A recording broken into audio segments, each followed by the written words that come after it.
রাষ্ট্র মেরামতের জন্য অন্তর্বর্তী সরকারের কত সময় দরকার তা জনগণ জানতে চায় বলে মন্তব্য করেছেন বিএনপির ভারপ্রাপ্ত চেয়ারম্যান তারেক রহমান।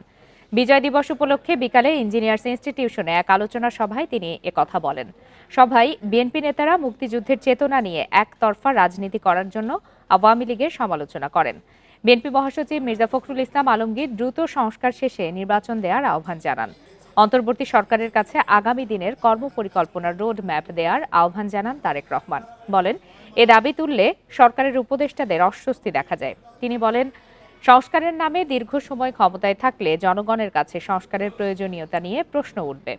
সরকার নিজেরা নিজেদের সফল দেখতে চায় কিনা তা তাদের কাজের মাধ্যমে পরিষ্কার করার আহ্বান জানান বিএনপির ভারপ্রাপ্ত চেয়ারম্যান।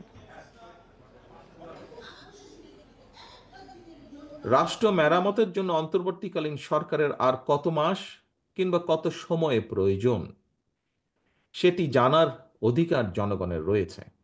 সরকার জনগণের সামনে তাদের আগামী দিনের কর্মপরিকল্পনার রোডম্যাপ ঘোষণা করলে এটি একদিকে জনগণের কাছে সরকারের স্বচ্ছতা এবং জবাবদিহিতাকেই নিশ্চিত করবে,